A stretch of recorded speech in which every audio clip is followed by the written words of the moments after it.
안녕하세요. 반갑습니다. 서욱입니다. 오늘은 그 세종시의 그 현재의 어떤 상황, 그리고 경매에 나온 물건들의 최근의 추이, 그리고 임대료가 어느 정도 되는지, 그리고 지금 나오는 물건들이 어떤 물건들로 나와서 감정가가 어느 정도인데 분양가가 어느 정도였는지, 그런 물건들 위주로 한번 살펴보고 세종시 상가를 어떻게 바라봐야 되는지에 대한 저의 짧은 의견으로 정리를 해봤습니다. 내용이 궁금하신 분들은 끝까지 같이 시청해주시면 좋을 것 같습니다. 요즘 서울도 공실이 굉장히 많아요. 근데 그 세종시 같은 경우는 뭐 워낙 많은 걸로 알려져 있죠. 아직도 세종시 같은 경우는 다 완성이 되지 않은 상태인데 상가의 공급도 워낙 많았고 또 빨랐고 비싸게 분양을 했던 여러 이유들이 좀 복합적으로 돼 있는 것 같아요. 지난달 6월 25일날 뭐 이런 발표가 있었어요. 세종시 뭐 행복청에서 세종시 상가 활성화 대책 공동 발표. 이런 거 보면서 야, 얼마나 지금 이게 상태가 심각하냐면 이런 걸 발표를 할까? 어떤 내용인지를 잠깐 살펴보면 상업용지 공급은 조절하고 소상공인 지원은 강화. 아니 이거 진작에 이걸 이렇게 했어야지. 상업용지 공급을 너무 과하게 했다는 거죠. 제가 볼 때는 LH가 부산 잘못을 많이 한 것 같아요. 사실 상가를 처음 분양받는 분들의 입장에서는 그게 본인의 지금까지 모아온 전 재산일 수도 있고요. 굉장히 어떻게 보면은 정말 너무너무 중요한 큰일이죠. 근데 이렇게 좀 비싸게 분양을 받아서 공실로 보통 3년, 5년, 지금 거의 뭐 공실 5년 이상 가신 분들도 굉장히 많고요. 최근에 나오는 경매 물건들을 보게 되면 거의 뭐 3년에서 5년 사이에 공실로 쭉 가다가 나오는 것들도 많고요. 임대료가 정말 형편없는 경우도 굉장히 많아요. 큰 지금 테마를 보니까 뭐 상업용지 공급을 조절한다. 그리고 보면 이제 나성동 등 중심 상권들 공급 유보, 상업용지 공공 업무 용지로 전환. 이런 게 뭐 당장 하루아침에 되지 않는다는 것도 또 문제죠. 근데 더 늦기 전에 이렇게라도 했다는 건 뭐 나쁘진 않은 것 같아요. 뭐라도 한다는 건 어떤 변화를 지금 당장은 아니지만 나비효과처럼 일으킬 수 있다고 봐요. 자족기능 유치하기 위해서 21년까지 과기정통부 국민연금공단 11개 공공기관 3,200명이 유치하고요. 도시 활성화 시설 설립, 충남대학교 광역교통망 확충, 호텔 뭐 들어오고, 소상공인 지원 강화, 지역사랑 상품권. 뭐 찾아보시면 뭐 자세한 내용이 뭐 볼 수 있을 것 같아요. 뭐 이런 내용이었고, 근래에도 보면은 이렇게 뉴스가 나옵니다. 2019년 5월 27일 날 나온 기사를 보니까 반값이 됐는데도 낙찰되지 않는다. 이 반값이 됐는데 낙찰되지 않는다는 건 뭐냐면 분양을 워낙 비싸게 과하게 했다는 얘기죠. 사실 이런 주제를 다루는 거는 사실 굉장히 좀 조심스럽습니다. 굉장히 뭐랄까요, 공실로 되게 힘들어하는 분들이 결국에는 이제 경매로 나오는 것들이 많은데 참 함부로 말하기가 참 조심스러워요. 아무튼 보면은 이렇게 상권이 쪼그라들고 공시 들면서 경매 넘어간 상가는 증가했다. 하지만 매물 매수하려는 이가 드물다. 이렇게 나오고요. 연도별 상가 경매 현황을 보니까 세종시에 나오는 것들 보니까 낙찰률이 진행 건수가 2017년에 32건이었네요. 최근에 4월 말 기준으로 11건인데 지금 계속 나오고 있어요. 계속. 아마 올해 내년 점점 더 많아지지 않을까 라는 생각을 합니다. 참 어렵죠. 그러면 그 실제로 지금 경매가 진행되고 있는 물건들을 한번 살펴보도록 할게요. 구독션에서 세종특별자치시 근린상가를 검색해봤더니 지금 19건이 나옵니다.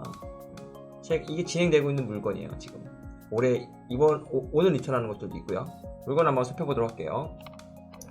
오늘 입찰일이네요. 오늘 입찰일. 입찰될 것인지, 낙찰될 것인지, 입찰될 것인지 한번 보도록 하겠습니다.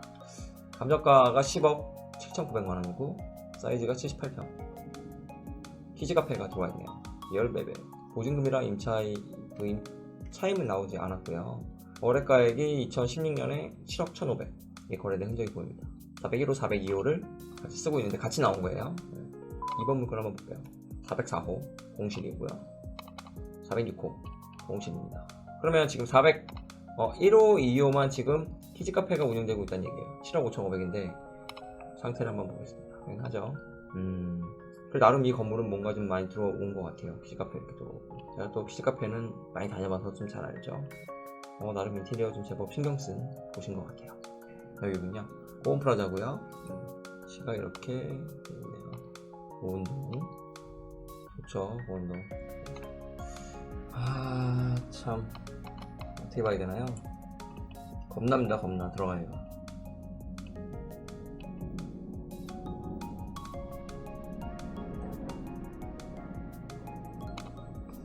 그래서 이 물건 같은 경우는 임대료가 노출되지 않았다. 한번 유찰될 것 같긴 해요. 지금 이게 보면은 4층이고요. 더구나 지금 공실이 많아요. 지상층에는 더 공실도 더 있는 것 같고요. 임대료가 노출이 안 됐기 때문에 과연 임대료가 어느 정도 하는지 그런 부분은 임장을 통해서 한번 확인해 보면 좋을 것 같고요. 다음 걸 한번 보도록 하겠습니다. 지하가 나와요. 아름동에 101호 공실. 지하는 뭔가 이 기지국이나 이런 게 아니면 창고, 지식산업센터의 지하에 있는 창고 같은 게 아니면 흥미가 없어요. 2번 101호 101호인데 1층인데 공실인 거예요. 아이고 큰일입니다. 당구장 들어와 있고 지금 101호 B101호 101호 207호 이쪽 후면인 것 같아요. 얘 꺾여 있는 거 보이시죠? 꺾여 있는 거 있고 지금 보니까 이렇게 꺾여 있는 거 이런 부분 딱 보면 명확하게 보이죠.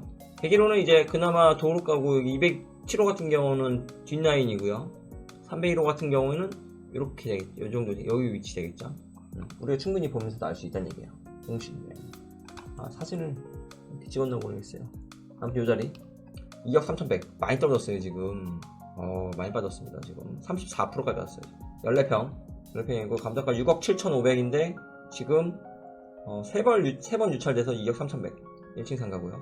보시면 감정가 거래가액이 6억 4,500. 이분은 손해가 어마어마한 거죠. 사실은 벌써 이게 얼마입니까? 당장 지금 금액이 낙찰돼도 그런 거예요.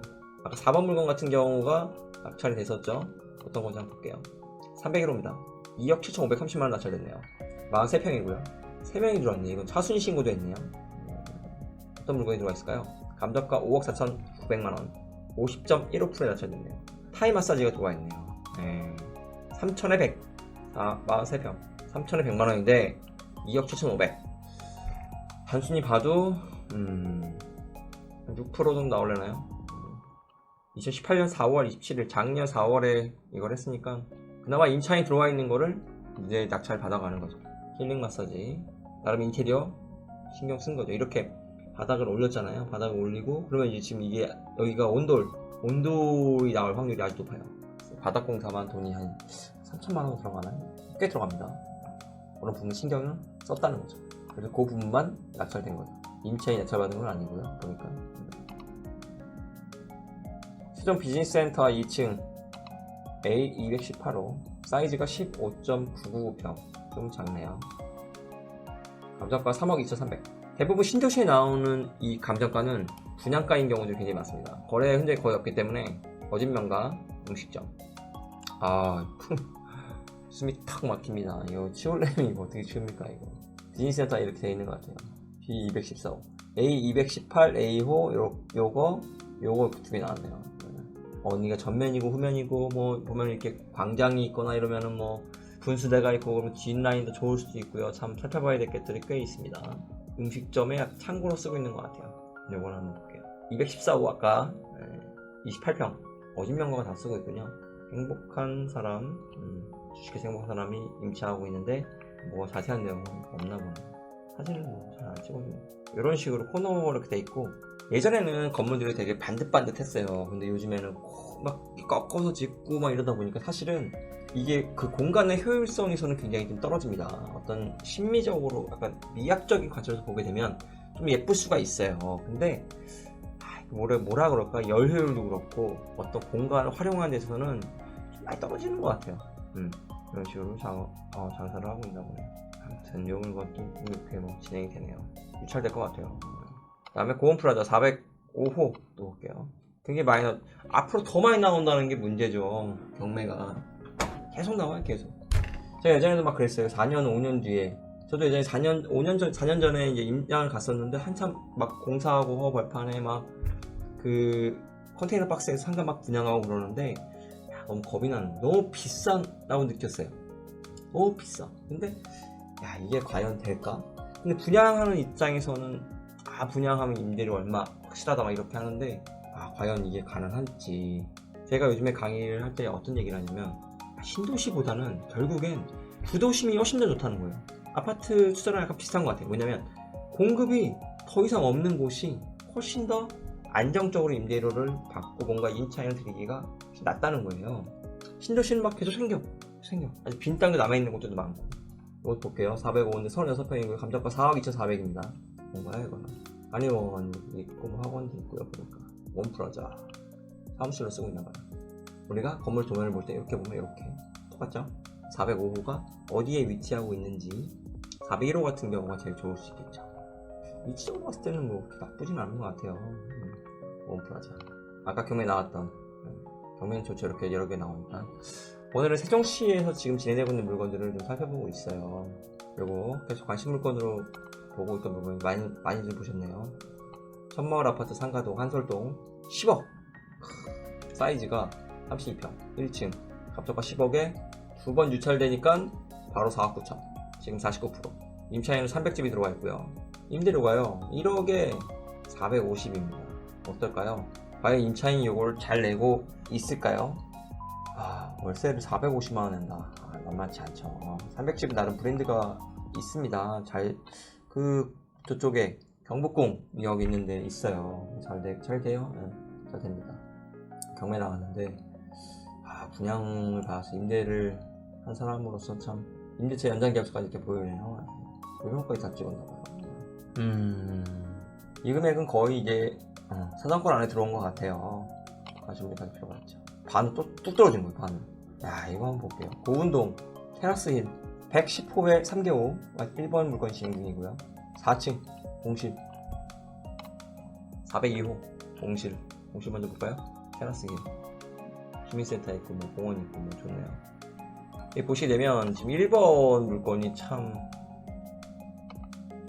그렇습니다. 감정가가 17억 8,800인데 3번 유찰되고 지금 6억 1,300. 커피 판매점 5천에 132만원. 보세요. 32만원 17억. 커피 전문점이 운영되고 5천에 120. 임차인이 잘 들어간 것 같아요. 싸게. 피 안단테 이렇게 너무 좋아 보여요. 이렇게도 보이고 세개호 엄청납니다. 10억 넘게 빠진 거예요. 지금 120만원에 17억 8,800만원짜리 상가를 싸게 잘 쓰고 있는 것 같습니다. 지금 상황이 요래요. 이것도 볼게요.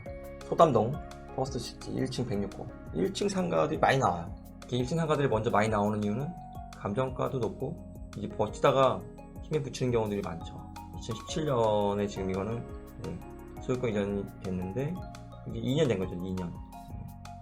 뭐가 있을까요? 부동산 쓰고 있나봐요.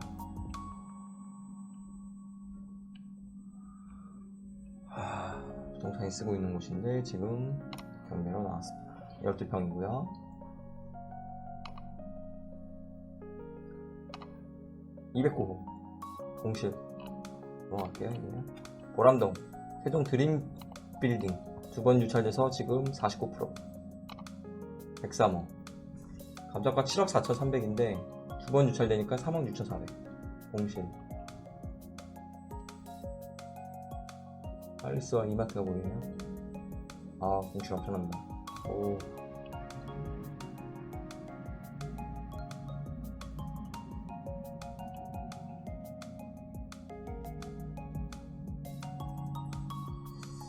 시청 앞에 있는 이런 자리인데 많이 떨어졌죠. 고운동 고운 에듀 105호 한번 떨어졌어. 막 떨어집니다. 그냥 막 떨어져. 공실 음악학원 있고 뭐 헌어상가 나왔네요. 좀 비싸게 1층 상가 중에서 가장 비싸게 분양을 했을 거 아니에요. 아까 경매 나온 것도 있고 고온프라자 오늘 지금 세종시의 경매에 나온 물건들을 한번 쭉 살펴봤어요. 뭐 아주 자세하게 디테일하게 살펴보지는 않았어요. 전반적으로 그 유찰이 평균 2번 이상 되는 경우들이 많고요. 임대료가 형편없는 경우, 공실로 거의 2년, 3년, 4년 막 넘게 유지되어 온 경우도 굉장히 많다는 거예요. 앞으로 세종시의 미래 같은 경우에는 뭐랄까요, 근린상가들 같은 경우는 뭐 괜찮다고 보는 분들이 많아요. 근데 우리가 세종시를 볼 때는 각 그 상하권 단위의 상권이 한 블록 차이로 너무 인접하게 있다는 점이 어떻게 보면 단지 상가의 경쟁력도 좀 약화시킬 수 있는 거고요. 근린 상가의 경쟁력도 약화시킬 수 있는. 근데 결국엔 경쟁이 있을 때는 단지 상가가 사실은 경쟁력이 좀 더 떨어질 수 있는. 그러니까 문제는 너무 많아요. 공급이 너무 많다는 거죠. 네. 요즘에도 많은 변화들이 일어나고 있다고 합니다. 그래서 우리는 어떻게 접근을 하면 좋냐. 어떤 분들 그래요. 지금 세종시에 이제 들어갈 타이밍이 된 거냐. 아직도 시간은 더 필요하다고 봅니다. 근데 이 공실이 계속 반복되는 이유는 뭐냐면 내가 비싸게 분양받아서 임대료를 비싸게 줘야만 되니까. 근데 나 혼자 싸게 준다고 되는 게 아니라 주변에서 버티고 있는 거예요. 그러면 공실이 다 같이 가는 경우가 생길 수 있다는 거죠. 안타깝습니다. 우리가 이제 경매를 통해서 이런 케이스를 좀 잘 보고 좀 배울 점들도 있고 앞으로 조심해야 될 부분들도 굉장히 많이 있다는 겁니다. 안타까워요. 다들 활성화되고 잘 되고 장사 잘 되고 서로 임대료 잘 받고 하면서 거래도 잘 되고 하면 좋을 텐데 이런 상황도 있을 수 있다는 겁니다. 우리는 항상 적정한 금액, 사실 상가의 분양가와 나중에 매매를 할 때 매각가의 기준을 보게 되면 적정한 임대료가 기준이 된다고 볼 수밖에 없는 거잖아요. 사실 메인 상권, 강남이나 이런 상권이 아닌 이상은 어떤 기준으로 매매 금액을 결정하느냐, 그거는 결국에는 임대료, 적정 임대료라고 이제 볼 수밖에 없는 상황이에요. 그래서 그걸 놓고 봤을 때 이지에 보통 나오는 세종시의 어떤 경매 물건들 같은 경우는 거의 절반 가격에 낙찰될 확률이 높다고 봅니다. 남들이 400만원 월세 받으려고 하는 걸 내놨을 때 나는 200만원 받고 그 정도 수익률을 버틸 수 있겠다, 그러면은 해볼 수도 있는 거고요. 그런 부분들 잘 염두에 두시고 접근하면 좋을 것 같습니다. 아무래도 신도시보다는 역시 구도심이 훨씬 더 메리트 있는 것 같아요. 조심해야 될 부분도 많고 너무 비싸요 진짜로. 오늘 영상은 여기서 마무리하도록 하겠습니다. 네, 고맙습니다.